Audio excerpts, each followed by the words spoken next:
Solo una pequeña advertencia antes de comenzar, este video obviamente contiene referencias a juguetes sexuales y travesuras sexy en general, por lo que se usan algunas palabras traviesas. Si esto no es lo tuyo, tal vez quieras escapar ahora, pero supongo que lo esperabas cuando hiciste clic en este video.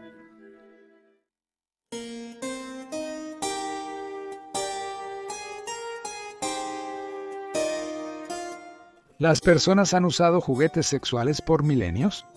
El dildo más antiguo y pulido se encontró en Ulm, Alemania, en 2005. Utilizado por los habitantes de las cuevas prehistóricas, fue hecho de piedra paleolítica alrededor del 28.000 AMA. Pero ¿qué pasa con los juguetes sexuales y los medievales? Todos sabemos que nunca los habrían usado porque fueron algunas de las personas más sexualmente reprimidas de la historia, ¿verdad? Incorrecto. A pesar de la condena de la Iglesia, los medievales eran bastante imaginativos en cuanto a momentos íntimos y gratificación sexual. Viajemos a la Edad Media para descubrir manuales sobre vicios antinaturales, fetiches de zapatos y arneses de cuero rojo. ¡Oh! ¡Y feliz año nuevo! Bienvenido a Locura Medieval.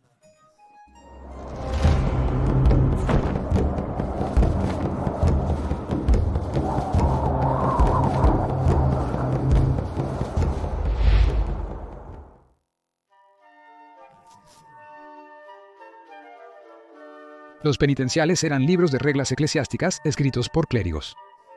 Los penitenciales, creados en el siglo VI, proporcionaron pautas sobre el sacramento cristiano de penitencia, una nueva forma de reconciliarse con Dios. Contienen una lista de pecados y las penitencias adecuadas recomendadas para ellos. Burchard de Worms fue obispo de la ciudad imperial de Worms en el Sacro Imperio Romano, actual Alemania.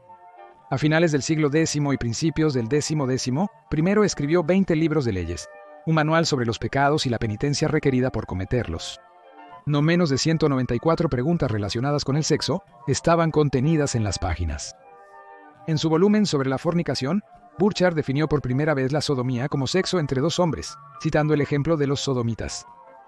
Durante la Alta Edad Media, el término sodomía abarcaba no solo la homosexualidad, sino un alcance mucho más amplio de actividades consideradas desviadas.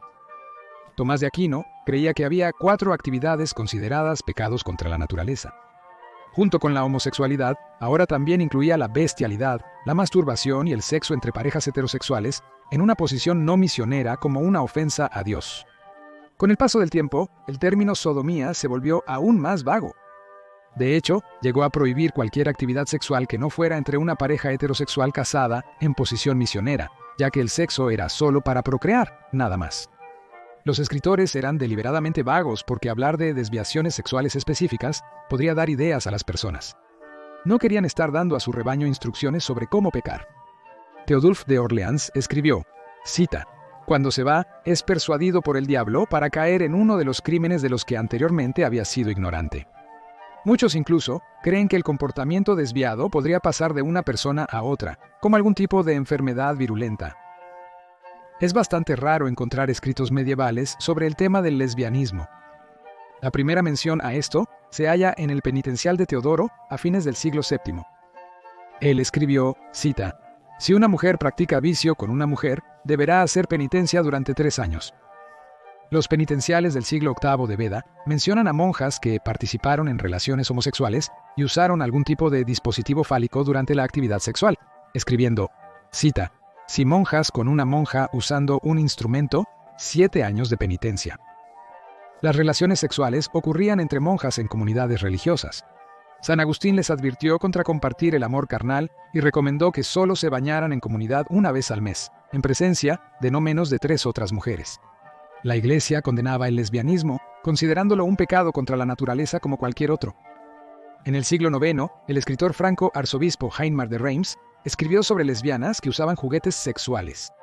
Ordenó, cita, «No pongas carne con carne en el sentido del órgano genital del otro, ya que la naturaleza lo impide, pero transforman el uso del miembro en cuestión en uno antinatural, en el sentido de que se informa que usan ciertos instrumentos de operación diabólica para excitar deseos a la Iglesia. El acto estaba impulsado por la lujuria y no tenía sentido, porque no había posibilidad de procreación, solo para que una mujer se masturbara. Se veía como el pecado más horrible. Butcher continuó su diatriba sobre los pecados de las mujeres lesbianas y sus consoladores, haciendo la pregunta, cita, «¿Has hecho lo que ciertas mujeres suelen hacer, ideando un cierto motor o dispositivo mecánico en la forma del órgano sexual masculino, las dimensiones se calculan para darte placer y lo atan a tu propio pudenda de mujer o de otra. ¿Y has cometido así fornicación con otras mujeres mal dispuestas o ellas usando el mismo u otro aparato contigo mismo? En otras palabras, ¿has hecho un consolador y luego lo has usado en otras mujeres o lo has usado en ti misma? Entonces debes ser castigado durante 3 años y solo tomar pan y agua en días de ayuno. Uvas agrias. En 1295, una mujer llamada Bertolina de Bolonia, Italia, fue llevada a juicio en el Tribunal Cívico de Bolonia. Fue acusada de ser sodomita. La notificación del tribunal decía: Bertolina, a quien llaman Hercia, hija del fallecido Francesco de la parroquia de Santa Cecilia, es, y ha sido durante mucho tiempo, especialmente durante los últimos 6 meses, una sodomita pública y bien conocida, usando un cierto mancipium con 2 testículos de seda, comportándose lujuriosamente con mujeres con este mancipium, como los hombres lo hacen con las mujeres. Esto es inefable y horrible, en oprobio de Dios y del mundo y contra la naturaleza humana. Ella hace esto en la estrecha zona junto a las antiguas murallas de la ciudad, que está junto al foso del pueblo en la parroquia de San Vital. El emancipium era claramente un instrumento sexual, pues se menciona en otro caso boloñés de la misma época. Esto debió haber sido un tipo sofisticado de dildo, con 2 testículos hechos de seda adjuntos a él. Guglielmo, el acusador inicialmente anónimo de Bertolina, se presentó para testificar en la corte. Era un vecino, y trajo a 2 testigos a la corte para testificar contra Bertolino. Uno de los testigos era Ugolino Martini. Testificó que había escuchado a algunos hombres serenando a una mujer, y pidió sus servicios para cantarle a su amada. Explicaron que Bertolino los empleaba, y que solo podían trabajar para él con su permiso. Ella lo dio, y el grupo bajó a ver a su dama. Mientras los cantantes comenzaban su trabajo en la casa de la señora Dolcebone, Bertolino le explicó a Ogilino que había estado interesado en su novia durante 2 años. Ogilino respondió: «Cita, desafortunado tú, ¿cómo puedes estar interesado en las mujeres?». A lo que Bertolino sacó su virilia de seda, o dildo, y explicó que lo usaba durante el sexo. Ogilino admitió que nunca la vio usarlo para esos propósitos, solo que ella dijo que lo hizo. Además de la acusación de sodomía, Bertolino fue acusada de adivinación y de lanzar magia de amor. Estos eran cargos comunes que a menudo se imponían a las prostitutas. Se decía que ella era una maga y adivina pública y bien conocida, engañando a los hombres y mujeres de la ciudad de Bolonia, extorsionándoles dinero, diciendo que era capaz de hacer que la gente la amara mucho y completamente y hacer que otros la odiaran a la manera de una maga e idólatra. 4 vecinos más de Bertolina que fueron interrogados en el tribunal dijeron que no sabían nada de la sospechosa o sus supuestos delitos. Se descubrió que Bertolina había huido cuando la citaron a testificar. No se presentó al tribunal a tiempo, por lo que fue exiliada de Bolonia a menos que pagara una multa. Parecería que al tribunal no le preocupaba realmente el asunto, y la multa para una mujer era mucho más indulgente que la pena habitual para cualquier hombre condenado por sodomía, que era la ejecución por quemaduras. Baterías, no incluidas. En 1477, Katharina Hetzeldorfer de Speyer, Alemania, se encontró en el tribunal en Nuremberg. Se mudó allí con una mujer que decía ser su hermana. Las 2 vivieron juntas durante 2 años antes del arresto. Después de ser interrogada, Catherine admitió que la mujer no era su hermana, sino que las 2 eran amantes en una relación sexual de larga duración. Es probable que su pareja haya huido, pues no se indica que estaba en el juzgado. Una testigo femenina que se presentó describió a Katharina como, cito, siendo como un hombre tanto en físico como en comportamiento, un personaje sexualmente agresivo y un amante potente. Se dijo que Katharina buscaba mujeres como parejas sexuales para someter a su voluntad masculina. Visitaba los hogares y después de la picardía, saltaba por la ventana para evitar su captura.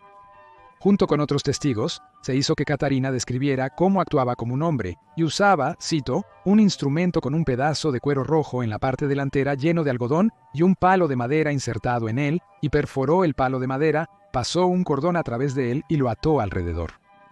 Por muy realista que fuera este apéndice, se notó que no podía quedar flácido cuando no se usaba ni se podía usar para orinar. Las cosas no parecen tan divertidas cuando nos enteramos de que Katharina, que actuaba exactamente como un hombre, fue ejecutada por su crimen, que que nunca se le dio un nombre en la corte. Fue ahogada en el río Rin, en lo que es uno de los primeros registros de una mujer siendo ejecutada por su, citando, pecado contra la naturaleza. Si el zapato ajusta.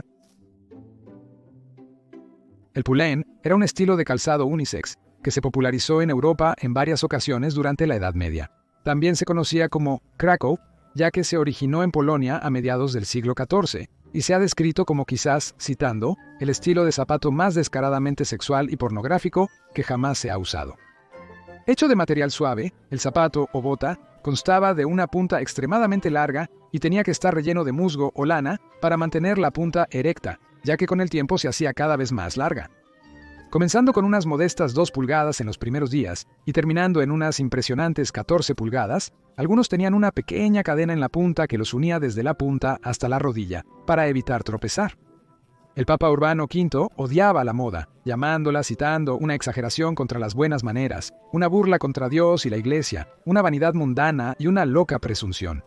Podría haber ido incluso más lejos si hubiera sabido para qué se estaban utilizando muchos poulains. Los jóvenes fueron rápidos para aprovechar el potencial fálico del poulain y tenían la punta coloreada y diseñada para parecerse a un pene erecto. Algunos añadieron campanillas de locura en la punta, que tintineaban y llamaban la atención sobre el portaesen o el exportador, indicando que estaba abierto a diversión y juegos sexuales. Luego, se agregaron campanas a las braguillas por igual motivo. Los portadores de poulain usaban sus juguetes en la corte y hogares adinerados para jugar al piecito bajo la mesa. El poulain erecto de un hombre levantaría el dobladillo del vestido de una mujer y se deslizaría entre sus piernas hasta donde ella lo permitiera. Las dinos femeninas podrían descubrir que 1 o 2 orgasmos se servían junto con los platos de sopa y pescado. Algunas mujeres usaban el poulain para la masturbación, encontrando la experiencia más placentera si sabían que el poulain pertenecía a su amante. Cuando un esposo o amante no podía lograr una erección, era común que su esposa o amante comentara, cito, «Tu poulain es más hombre que tú». Aunque usar zapatos como juguetes sexuales puede sonar improbable hoy en día, podemos recurrir a la Enciclopedia del Placer para la última palabra. Fue escrito en el siglo X por el escritor árabe medieval Ali ibn Nasser al-Khatib. Aconsejó a los hombres, cito, «Si ella en cambio tarda en llegar, él puede tallar una sandalia de madera en forma de pene y excitarla con esto o sus dedos antes del coito». Esto pone una nueva perspectiva en la frase calzador. Muchas gracias por ver el episodio de hoy de Locura Medieval. Feliz Año Nuevo y suscríbete si disfrutas estos videos, por favor. Espero que todos estén teniendo un inicio increíble a 2025 y nos vemos la próxima semana para otro video.